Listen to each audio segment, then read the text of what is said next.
start with a few reviews of the first round. So Friday night, Crusaders 33 versus the Hurricanes 25. Joey, mate, I'll get you to comment on that one. I'm not sure if you caught that game, but what did you make of that one? I didn't actually catch the game, but I did see, on the news, there's some highlights. Looks like the Crusaders did well, but yeah, I think they're still reeling over their win over the Hurricanes from the week before. And I'm still a bit down about the Chiefs beating the Blues. That is the big game that everyone watched. Even though I've got a family member in the Chiefs, who I was happy with.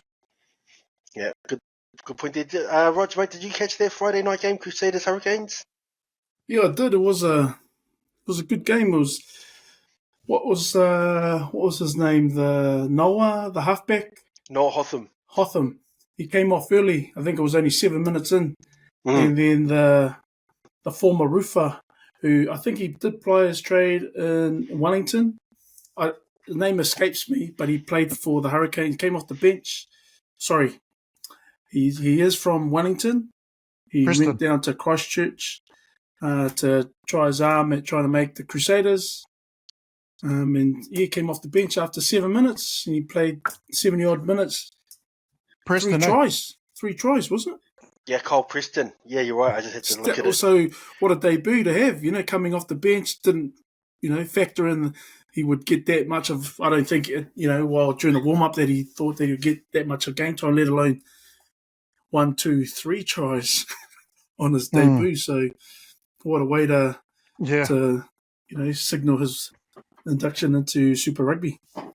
Yeah. He was bloody good. I was actually a bit worried for the Crusaders once Hotham got injured, because you think they've got is it Kamara at 10, another sort of relative newbie. Yeah, relatively new. And you're thinking to yourself, shucks, that 9-10 axis, that's quite a crucial guy. So you've got this young guy on debut and a 10 who's still trying to find his feet, pulling the strings. So yeah, that was a good win by the Crusaders. Just a way to come up against, not only a good lineup at the Hurricanes, but an All Black halfback himself going up against him. So it's a good way to measure himself, and he looked comfortable there behind that Crusaders back. Yeah, nice. Joey, mate, we talked about this in our preview about the Crusaders. They finished 9th last year. Are they in a slump now, in a rebuild phase, or was that just a one-off? Did you think you saw anything sort of out of that game, just on the highlights and the result, that maybe they're back, or was that still question marks on them? Was last year seen the past a bit of a hiccup, or? Yeah, well, I think the biggest thing for me in that was how much they missed Will Jordan last year. It was quite evident, but I think if Penny's lot can beat the Chiefs in Hamilton, their round 3 will be extra sweet, especially given Cody Taylor and some of the other wounded guys on the team are expected back in round 4. So, I think the Crusaders, they are in a bit of a rebuilding phase, but they also, I think they've got the depth and they've got the development, they've got the systems in place to bring those players back into the fold smoothly when they do come back from injury and what have you. Yep, nice there. Good win for the Crusaders after a poor start last year. So, a lot of people quite high on the Hurricanes. They got some issues maybe at 10. A lot of guys out, but still, win's a win. So you got to start turning it over. So I was glad. Well, I wasn't glad for them because I hate the Crusaders, but they want to arrest those, those demons from last year and how they capitulated. And that coach, especially, we talked about that in the preview. How I don't know how he keeps on holding that job, that Crusaders coach, but that takes the pressure off him a little bit as well after a poor performance last year. So we'll look at the next game on that Friday. So Waratahs 37, Highlanders 36. Roger, mate, I think you caught that one. Have you got any thoughts on that game? Well, that game, Swali'i, continued his rise in the 15-man code, and I can see why he's such a special player. A lot of people are saying that he's just come off rugby league, but I think they fail to recognise that he was playing rugby union at a high school level. And so he has some nous about the game, but it's been, just seeing him being able to play at the super level, it's just crazy to think that this kid is he 20 yet? Is he still 19 or? Yeah, I think he's in that bracket 19-20. And to have played that many seasons already at NRL, first grade, and to do what he did coming into the Wallabies in the year tour with no Super Rugby under his belt. And, they had a couple of mixed results towards the end of that, but I think 2 from 4. And, his injection into that Wallaby squad has bolstered their ranks, and, they got some good results. And I think it gives them, quite a exciting future ahead in the next few years leading up to the Rugby World Cup. And I think him being there, his inclusion is going to be massive. And then players sort of ignite, and they sort of, it rubs off on what he brings, and what he does in the area, in the air is crazy. It's like he's a mixture of Caleb Clark for Lau, but then he doesn't seem that big, but he's quite a tall young man. And it's the way that he injects himself into the line. He doesn't fear for his body, just throws himself at it, just like he did for the Roosters. He's just continued his progress, and he'll be a hard one to leave out from any Wallaby squad at the moment. But yeah, there's some good moments in that game. Bit of a seesaw. The Highlanders, they had some magical moments through their 7th star that they've got as well. Oh, again, name escapes me. They've got a 7th player, Tangitau. Yeah, he's Caleb Tangitau. Caleb Tangitau. He's with the Blues for last year as well. That's right. He was with the Blues last year, but he got a couple of tries for the Highlanders, kept them in the hunt. But, towards the back end, the ball comes off, injection of a new prop. I'm not sure if it was his debut, but he got the decisive try at the very end. But it was the try before that, where they had a line out in the corner, and they fooled the Highlanders pack. They got sucked into what they thought was a maul, but typical move from the back.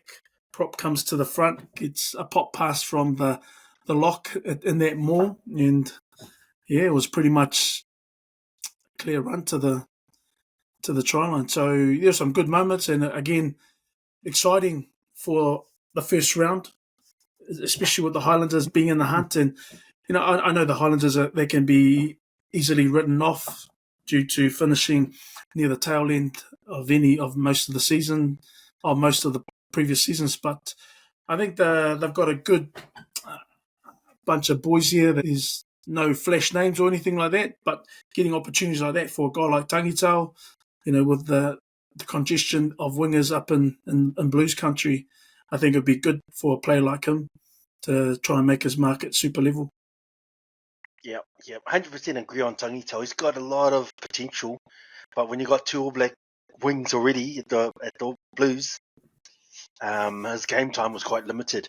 So he's going down there, and if he can hold a regular starting spot, that gives him an opportunity to develop and get used to playing at this level, and also just show his wares, because the talent's there, man. He's another one in that sort of 19, 20-year-old bracket who, in the juniors coming through, he was earmarked early on, like Suoli'i as being the next something. So I hope he kicks on, and in order for that to happen, he needs to be playing regularly. So good thoughts, deals.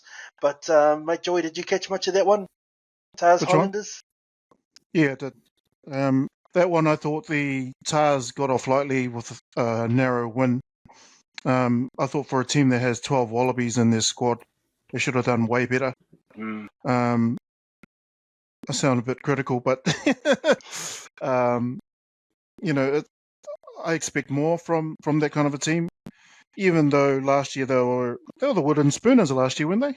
Yeah, that's right. Yeah, even though they were the wooden spooners and they had a few close fixtures last year, I thought they should have put the Highlanders away with a bit more. But Highlanders as well. I think they're guilty of possibly believing their own press during the week with the so-called return of the king, Jamie Joseph. You know, and that's not to say anything bad about Jamie Joseph. It's he's the man for the job there. But I just think the Highlanders probably need to focus a bit more on, defense for starters, because they missed about 33 tackles. And they, obviously conceded far too many meters. And, they've got their work cut out for them when the Blues come to town on Saturday night. So the Blues will be hurting from that win against the neighbours over the Bombay Hills, the Chiefs Mana. So they'll be looking for some heads to take off. And unfortunately for the Highlanders, it's looking like it's them. Yeah, I agree with all of that. That's a good point you raised. I'm just looking at that team list now. So 12 Wallabies or whatever it was you said for the Waratahs. You look at the Highlanders, one All Black, Ethan de Groot. Yeah. So one side's got 12 internationals, the other side's only got one. You think, this team should waste them. They're playing at home. And, mate, it was pretty close. I actually took the Waratahs up a little bit when we did our preview, Joey. I actually thought they were going to have a good season, but they're going to have to be better with their 12 Wallabies than to get a 1-point win at home with a team that only had one All Black. So, and they celebrated like they won the grand final, which is good. It's good for the team morale, but at the same time, come on, guys. You need to have better standards and expect more from yourselves. Yeah. Especially with a Highlanders team that started Tane Robinson. That must have been seen as a brain explosion by the return of the king, Jamie Joseph. Starting that guy at 10 for a big game like that to start the season. I think they're missing blokes like Josh Ioane in that. Yeah, 100%. I didn't even know who Tane Robinson is, so good on you, Tane Robinson, for getting some time there at the Highlanders. But yeah, 2 yellow cards to the Highlanders as well, I'll say. So they effectively played quarter of the game, with 14 men. So for them to even get that close as they did, in a game that on paper at least seems like an obvious mismatch, well done to them. I mean, I think we did our preview a couple of weeks back. I think I mentioned that the Highlanders, I always underestimate how good they are and where they finish. So, this is another example. Carry on, Rich. Just a mention of the midfield as well, because he was playing wing for Moana Pasifika a couple of seasons ago, or even last year, was he? Is it Timothy? Yeah. Tava Nawe? Yeah. But then I noticed there was another long-haired midfielder in there as well. I'm not sure the lineup. Oh, actually, I'll look here. And they looked like they were quite dominant in the midfield against the Waratahs. They held their own. Who was it? Tanielu Talia, another Blues. Yes. Another Blues guy. Oh, is he? Yes, Tanielu Talia. Yeah, another Blues man, another Auckland man. Yes, I noticed they were pretty. He had some good injection there, some good runs, hard to put down. But then interesting how they've put Timothy in there as well into the midfield just to sort of strengthen up those ranks there. But I think Sam Gilbert's an awkward one for me to watch sometimes. Good player, he's real safety, consistent, but yeah, it's just sometimes just get a bit nervous but he's a mainstay for the Highlanders, so he's doing some good things down there. But one surprise injection for me was the hooker that started, another Blues man, Auckland man that's gone down in search of more game time. Congestion at hooker up here with Riccatelli, Eklund, and I think there's a new young kid that came off the bench. But Soane Vikena, another Waitemata, Auckland and Blues in the last few years, but struggling for game time, and he's gone and he played almost 70 odd minutes. So they were in the fight for a long time, but just couldn't quite capitalise and finish off. But I think the Highlanders, they won't be salad dwellers. They won't be at the bottom this year. You talk about Tava in a way because when you think about potential All Black bolters, I mean, he was Fiji eligible with his time in Moana, and he decided to forego that allegiance to potentially make his way with the All Blacks. And like you say, he can cover wing, and now it looks like he could play a bit of midfield as well. Those types of hybrid guys are good squad guys, good bench guys. So if he can keep playing well, maybe he might be one of the guys that you say, shucks, that guy bolted his way in as well. So you could call out on that. Tawa Nawai. Keep an eye for him. Mm. Right, if there's nothing else, we'll look at the next game, Saturday afternoon, I think it was. The Drua, 32 against the Brumbies, 36. Mate, Rog, did you catch any of that one? Yeah, I was watching. I watched a replay of it, and again, it was in Suva, full capacity, home crowd, and I don't think any visiting team has beaten the Drua at home.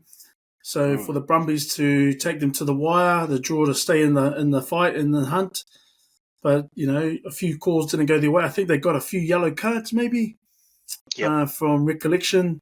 Two yellows. 2 yellows. It makes me wonder how big a difference, especially against the Brumbies, who are hungry to be the first touring team to put the Drua away, because the Drua have had some good games at home, good games away. They've got some good wins. So, anytime you can get a win is really important, especially at the beginning of the season, just to get your season and campaign off to a good start.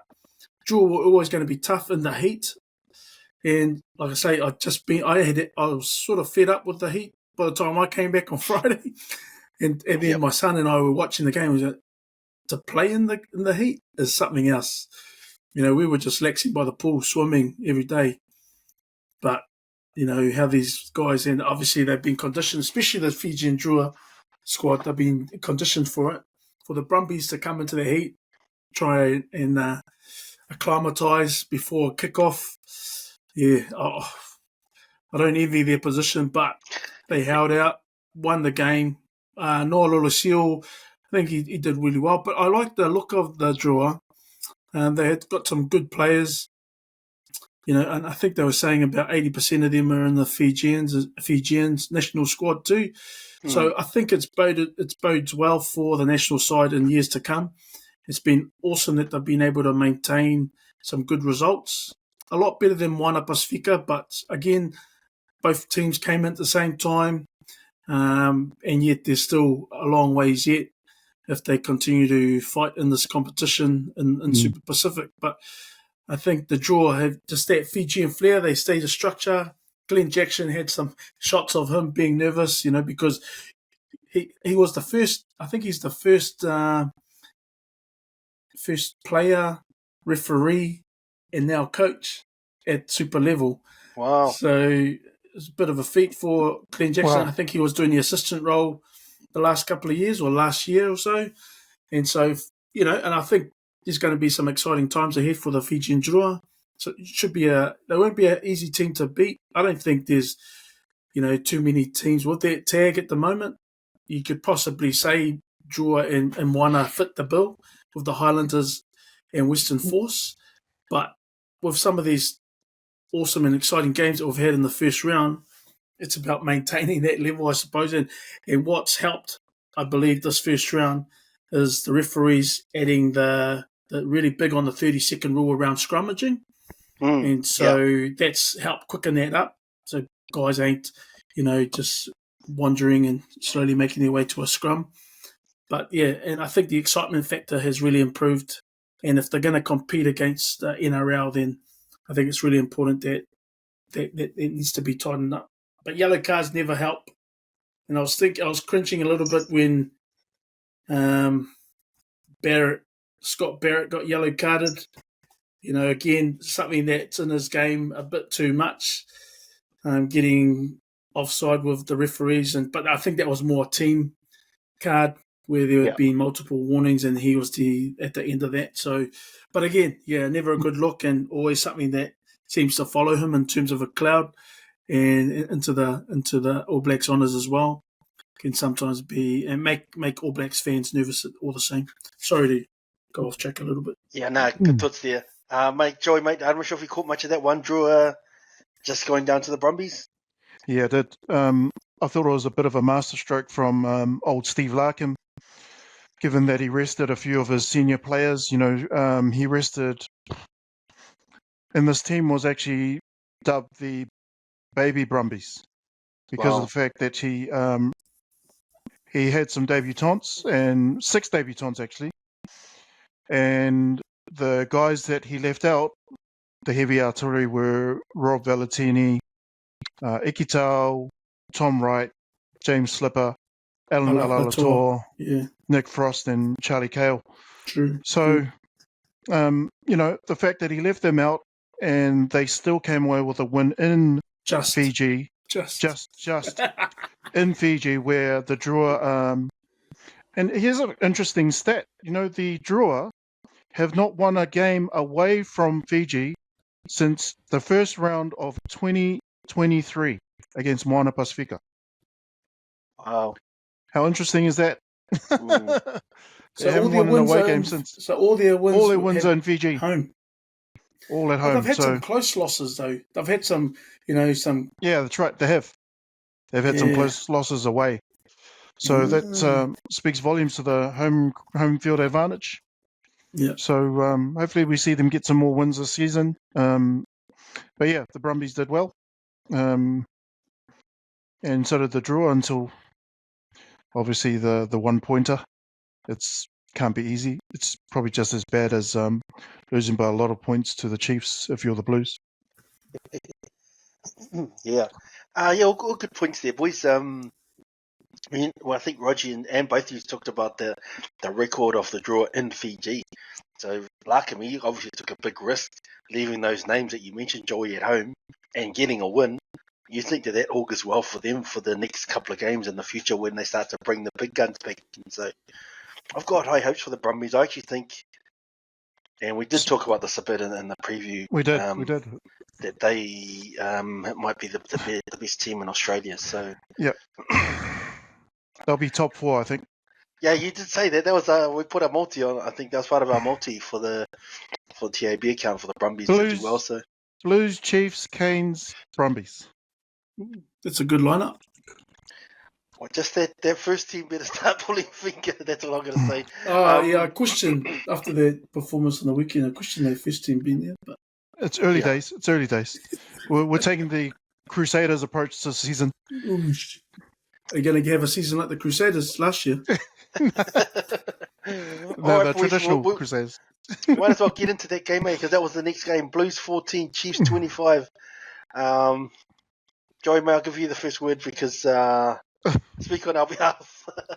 What happened? What went wrong? Well, the first question is, what went right? I feel for Vern Cotter and obviously Craig McGrath being the defense coach. And I wonder what the hell happened.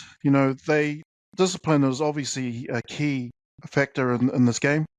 They repeatedly infringed. They had 16 penalties, which is 10 more than what the Chiefs had. 16 penalties. The Chiefs had 6, right? So the Chiefs were playing dirty. That's what you're saying. Awful discipline. No, the Chiefs were obviously good at niggling the Blues. But no, that was a well-deserved win by the Chiefs. And I just thought the glimpses that I did see of D-Mac were great. He was just showing his usual game breaker self. That guy with ball in hand, inside your half, look out. Oh. Right? He can make things out of nothing. He can see things that people don't normally see. And it was nice to watch, from a rugby fan point of view. Obviously, as a Blues fan, that wasn't nice to watch, but at the same time, it's unsurprising, and it was quite nice to get the Super Rugby off to a great start with some entertaining footy with, the likes of D-Mac and, the Blues when they are on. But I think they did what they always do when they come to Eden Park. They tend to show us up on things that we should be showing them up on, which is, that expansive game, getting the ball out to the backs and making something out of nothing. which I thought they did really well against us, against our team. Yep, good thoughts there. We've talked about this already a bit on the games, but how they've all been close. But this one, 11-point win for the Chiefs, that was the biggest margin, so they were all close. Mm. But Rog, mate, talk us through this one, Chiefs Blues. I think it was the commentators made mention of it throughout the match, and it was just a matter of when he was to inject his star-studded bench, 7 ABs on the bench, Tupova A, Samipeni Finau, Cortez Ratima, Anton Leonard-Brown, Aiden Ross, and Emoni Narawa. Is that 7? 2, 3, 4, 5, 6. Am I missing someone? Nah, 6, I think. 6 ABs. So similarly to what Joey was talking about, Larkham and Fiji holding back players, it was interesting because it was going to be always going to be one that the Chiefs wanted to redeem themselves after the lackluster final last year. So similar conditions. It was raining. I don't know if it was as cold as when they came up last year for the final, but wet conditions, quite greasy underfoot, as well as with the ball in hand. So both teams had to contend with those conditions and the elements.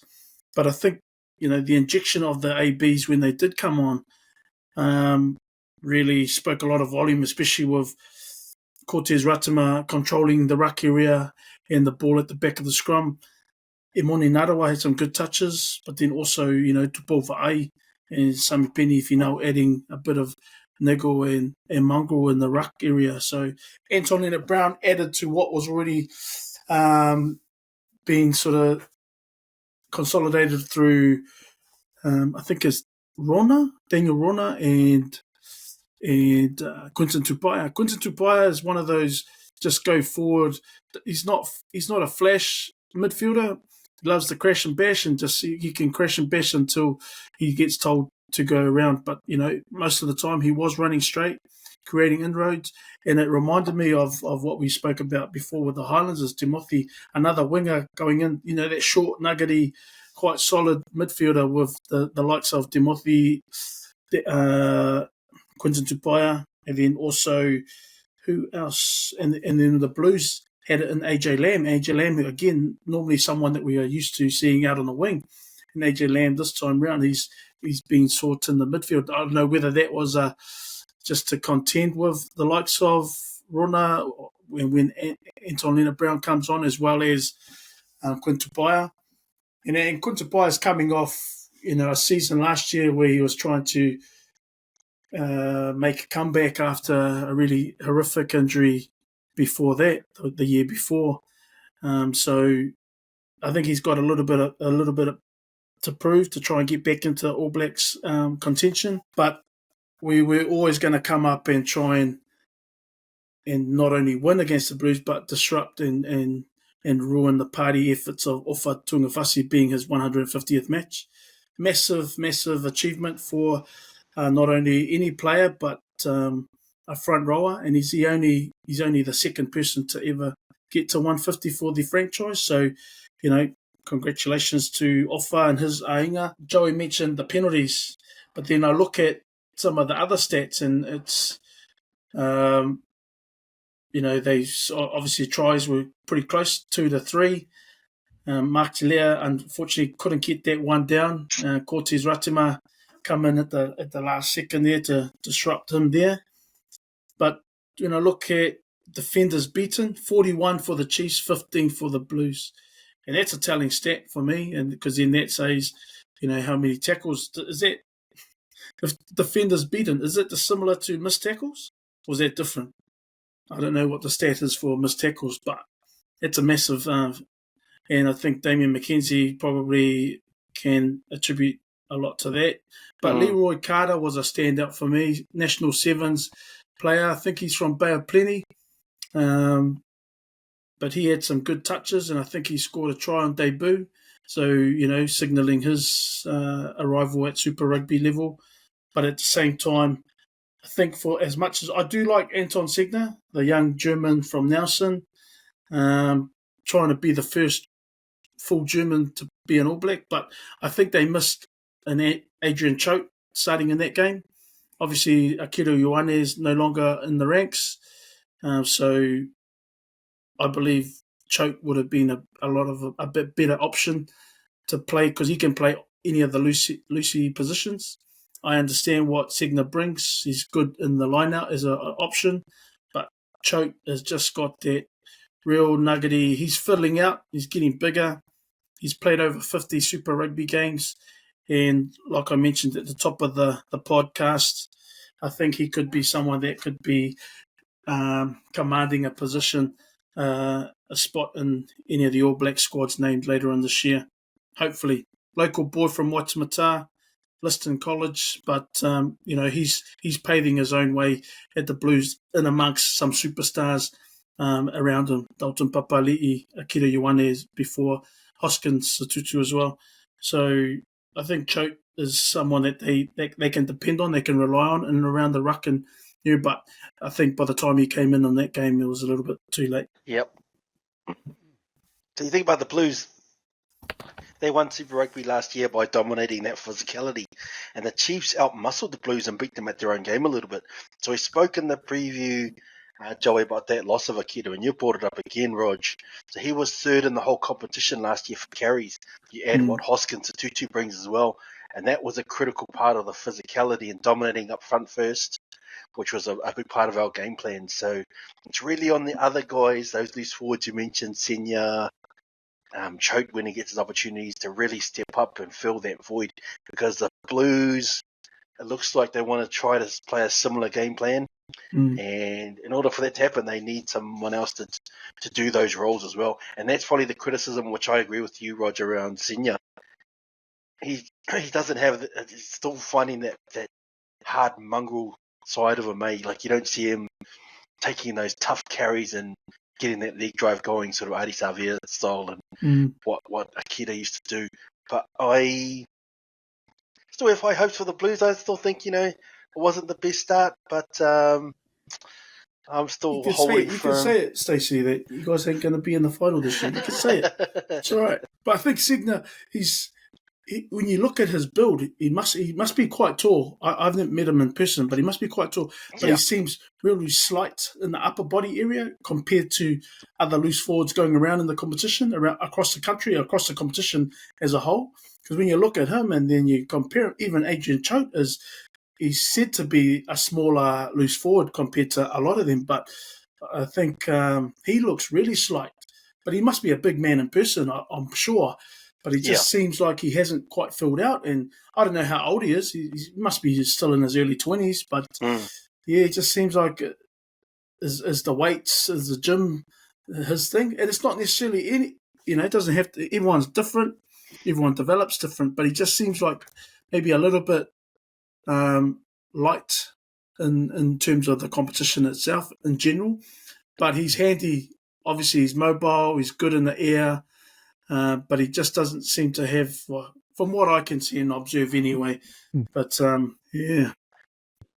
Mate, just one thing I thought of, Joey, mate, you might be a good one to sort of have a look at this one. But I know the Warriors, they played a preseason game earlier that day, and they got 23,000 to a preseason game against, Melbourne Storm B team.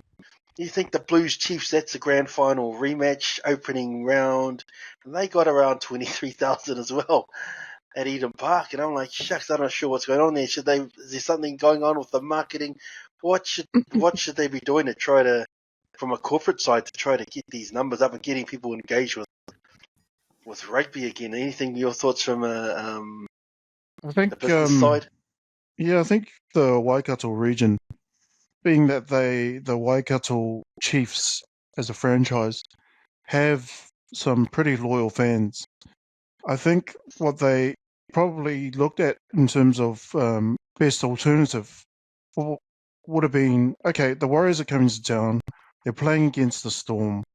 It's not a bad alternative to going down the road to Eden Park with all that, hectic parking situation and all that. Do I want to deal with all that?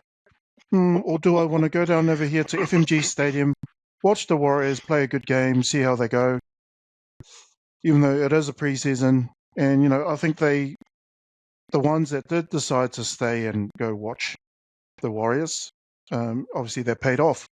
Whereas the ones who did go down the road to Eden Park probably thought, that paid off as well. Unless you were a Blues fan who lives in Chiefs country. And then it didn't work out either way. So yeah, I think from a marketing perspective, the Warriors are always going to have enough of a push to get that kind of a number to the stadiums. I think FMG is a special stadium when it comes to league, especially now that we've had a few international league games there, Toa Samoa, Kiwis, Aussie, and they've had some pretty good spectacles there. I've been in the crowd and during those games, and it has been quite a nice thing to be a part of. Whereas, going to sorry, I thought he said history. I thought he said history. I didn't streak like those three blokes who got done at Eden Park during the Blues game. And hats off to that security guard with the big afro who tackled all those guys. Well done. Give him a pay rise, whoever it is that's security. The security outfit is for Eden Park. He deserves a pay rise. Or get him on a rugby or league team. That's some good defense. But yeah, I think the marketing side of things from both a Warriors perspective and a Chiefs Blues perspective, I think they're both good enough, satisfactory. Could be better, given that it's summer and we're in some summery weather. But what I do think is really working for filling out a stadium. I don't know if you guys have noticed, and this is me going off on a tangent here, Auckland FC. They have filled out the stadiums every time they played at Mount Smart. And the reason I believe is because they've made it so family friendly. They play their games before 6 o'clock. So 5:30 is the latest I think they've played. And that's a family friendly day. They cater to the kids. Whereas I'm not sure the same could be said for the likes of the Warriors and the Chiefs or the Blues. So from a marketing perspective, I think that's a masterstroke from the Auckland FC side of things. And I think rugby could really, and league, could learn from their example because they're getting families on a Sunday and on a Saturday, 2 games, and filling out the stadiums. You know what? That's a good point because I watched that Warriors game. It was on TV, and now that I think about it, there were lots of kids, lots of parents taking the young ones because that was a 3:30 kickoff. So that is a friendlier time. So I wonder if that played into the crowd numbers as well. I just thought that grand final rematch opening the season and a preseason game for the others. I didn't think it was going to be the crowds would be that close, but good points there. Also, it was like getting once the NRL season starts, anyway, here we go. Those numbers are going to dwindle for the Warriors. It's just because it's a novelty down in Hamilton to have the Warriors in town, so that's why it was a good crowd turnout. But is it the year this year? I drove past the motorway, 26 see them on the 26. building, and and that slogan that the Warriors use so wisely, and I think it's still got Jazz Tevanga up there too. 2026. This is our year. Sean Thompson's still up there too. Yeah. Good thoughts there. Roger, I'll get your thoughts. One more thing. You talked about the Chiefs, 6 All Blacks on the bench. So you think South Africa, they've won 2 World Cups with that bomb squad bench. Do we like this tactic, and do we think that this is sort of something that might work going forward, or is that just a one-off, just this stacking the bench style? I think it'll be something that coaches must be rustling through their brains as to how they get the best impact into a game from their bench. We do know of the bomb squads, and we've had our version as well. But comparing it to that World Cup, I still believe with Sam Cane out of there for the majority of the game, one man down, against adversity, I think our All Blacks did pretty good considering to lose 1 point. Anyway, let's come back to your question. I think it's going to be, there are going to be similar sort of versions of a bomb squad throughout Super Rugby, and we've seen the Chiefs already, play their hand at, holding back some of their ABs and then injecting them into the game and to sort of take away. And then, they basically capitalised on what the starters had already set as a foundation to try and keep them, scoreless. And when you look at the Blues tries in that first half, they were opportunist tries, I believe. They, because they were able to capitalise on a couple of errors from the Chiefs. I'm thinking the AJ Lamb try. Who scored the first try? Was it Caleb Clark? It might have been Papali'i. I'll have to check that. Oh, Papali'i, yeah. Papali'i through the ruck area there. So, yeah. And just a couple of lapses there that made it easy for them to try and come through the middle there. But, yeah, and then to keep them scoreless in that second half, I believe that, Chiefs were able to do that through the injection of their bench. But at the same time, the good work that was already set from those that started the match. But it just didn't seem like the Blues were able to get any further sort of impetus into the game due to, it was good defence both ways. But when I look at the tackles, how many tackles were made by 160 by the Chiefs, 240 by the Blues, 240 tackles. So that's a lot, and that's taxing as well to have that many tackles in a match from a team. But it's the turnovers, where 6 turnovers from the Chiefs and the Blues let go of 14. So, and I think that's some of the, those stats are telling there and how much they left there. So, yeah. But it was an exciting game nonetheless. But it was always going to be a bit of tug of war, but the Blues were able to, the Chiefs, were able to pull away towards the end there, but then keep them scoreless. I think that's a victory in itself to keep the Blues scoreless. Whether that was a lot of the impact from the bench, it's good strategy, but I don't think it will be something that they would be looking to do all the time. And I think it will be horses for courses. And I think that was a good feel to then for the Chiefs, at least from what they did there. I believe that enables their coaching staff to see that the ones that did start, they got the opportunity to start ahead of those APs. It made them put their hands up and say, hey, they're capable. Whether they need them later on in the year or next week, or when it's a tougher slog in the middle of the season, they can easily call upon them because they've got this game under their belt, especially for a Leroy Carter, coming in the debut. So I was wondering who he was, and then when he had a couple of incisive runs, I was thinking, oh, who's this guy? And then, the close-up showed it was, that's the guy that played 7. So, and I think there might be a lot of that because we've seen a few players leave the country, Aaron Smith as well, and retire. There's going to be the odd new bolter come through. And so, and we've already seen it with the Crusaders halfback getting his opportunity and coming away with 3 tries on debut. And so there'll be those stories that will come through. I guess like every year, there's always going to be someone that stands out, a feel-good story, and I think there's already been a couple so far. So, yeah, Leroy Carter will be one to watch out for throughout the season.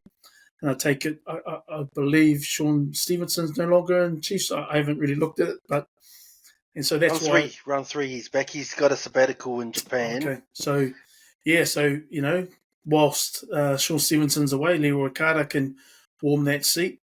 We might even make it hard for Sean Stevenson to command a position in the squad, which is healthy. Yep.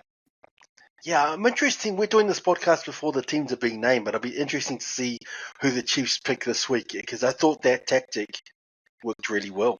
And I was a bit worried at halftime because I think it was only 14-6. We got that another, like you say, quite dubious, not dubious, but sort of against the run of play try just before halftime. But I remember thinking, they've got this gun bench which is going to come on, similar to what South Africa do.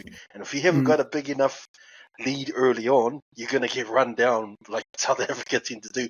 So I like this bomb squad tactic. It's worked well for South Africa, and we should be doing it more. We should be trying it more. So I'm glad the Chiefs done it. I don't know if they've done it by design or if they just thought the All Blacks were a bit underdone.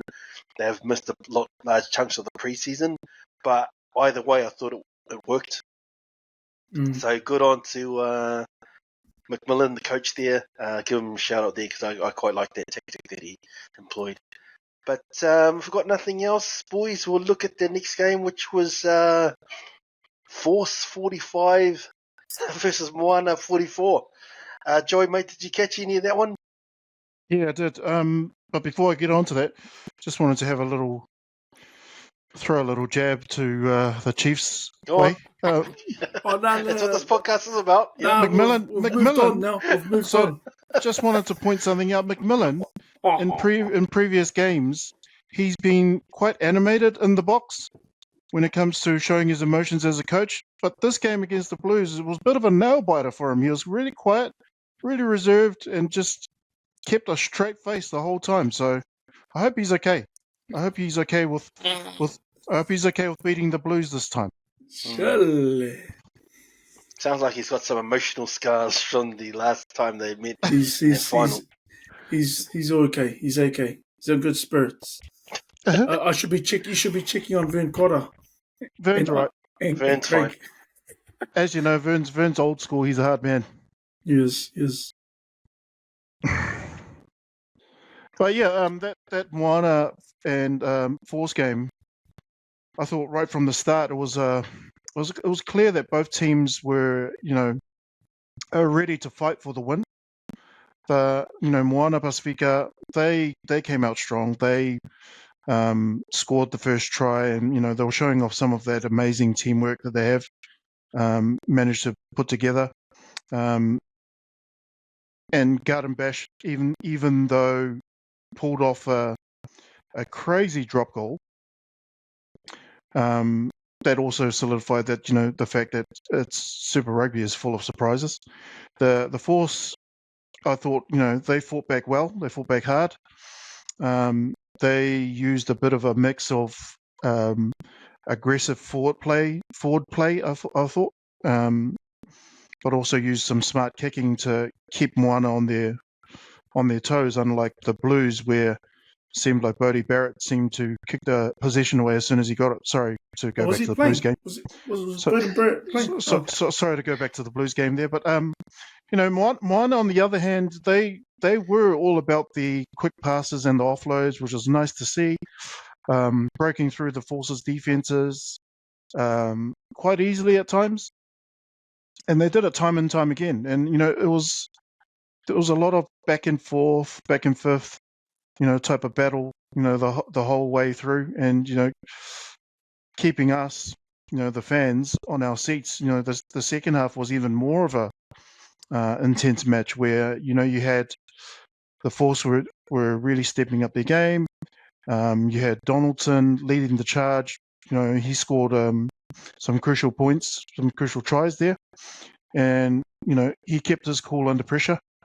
I thought it was a bit of a wild finish because with both teams going all out for the win, you saw that in the end Force pulled off the win, but it was in a bit of a dramatic fashion. Scoring the winning try in the last few minutes is always dramatic. Donaldson was obviously the hero of the day, proving that he's a key player for the future, one to look out for. It was a perfect example of what's exciting about Super Rugby. It's unpredictable, it's full of action, and it always keeps you guessing, like Rugby League and the NRL has for years and years and years. So it's nice to see that happening in a Super Rugby format for once. It was unlucky for Moana Pasifika because you had poor old Taumatene scoring that last try for Moana and having them think, yeah, we've got it. We've got it. Only for old mate Donaldson to do that amazing run. Oh. Nice, Rog, mate. Did you catch any of that one? Yeah, there was some awesome tries scored. I think there was 6 or 7 tries scored by Moana, and I think high-scoring game with over 50 points in the first half alone. So it was going to be an exciting game, especially with the inclusion of newly recruited All Black superstar marquee signing of Adi Savea, paying homage to his Samoan heritage, wanted to be in that club with his brother after 12 seasons with the Hurricanes. So Shit. it was always going to be an exciting sort of first game with Adi being involved. Kyron Taumoefelau scoring 2 tries. I'm not sure where Kyron's come from because he seems to be an exciting acquisition. Was he playing there last year? Yeah, he was there last year. He's another one of those young guns. I think he got poached from out of bloody the Blues catchment, but he's another young dude. Yeah. 20, 21 in that bracket. So yeah, they had, even with Garden Bishop there, you know, he put through some nice touches with the off the boot to get one of their tries as well. I think it was their midfielder starting with a P. Ropata. He played for the Crusaders last year, I think. Yes, that's where And his he was name with looks familiar. Wellington in the NPC. Yeah, and then Jonathan, the halfback, Jonathan Tomatini, sure has tried. But William Havili looks really confident this year as well. And so I thought that they had some.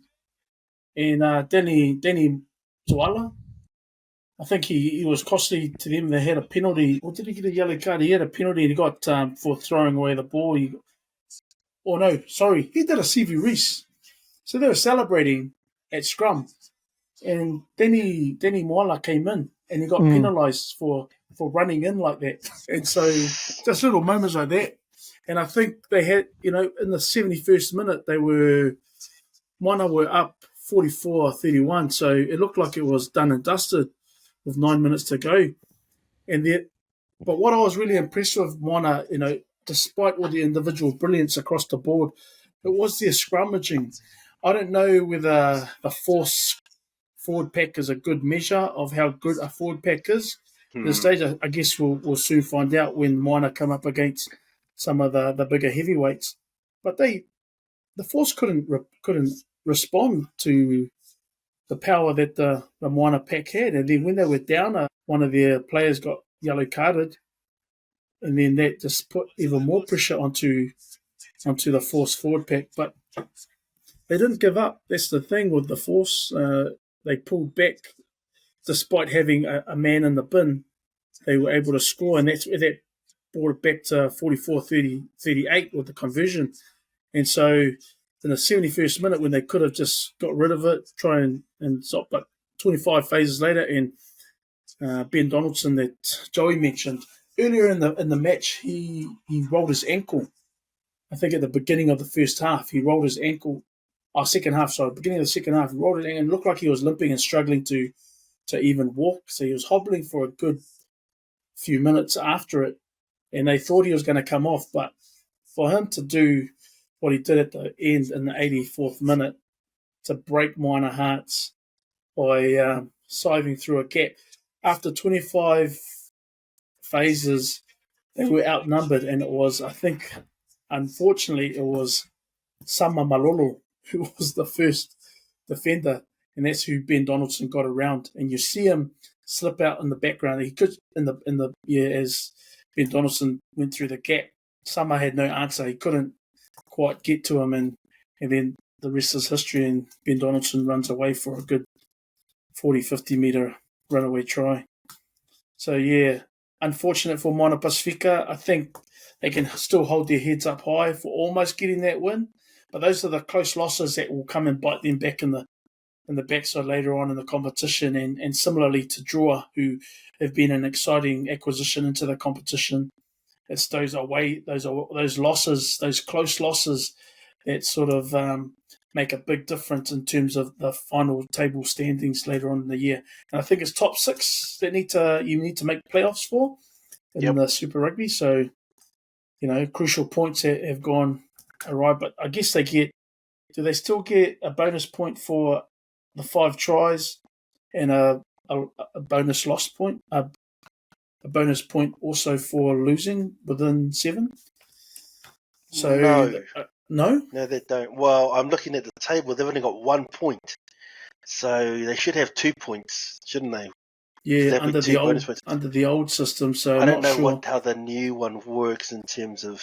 So does that mean Moana and Drua are both on 1 point each? Yes. So just looking on the official table, something's changed. That's right. Yeah. Otherwise, I guess awesome, exciting first round, but I guess we'll see how the rest of the next few weeks unfolds. And I think that's when we're talking about crowds to attract crowds to the stadia.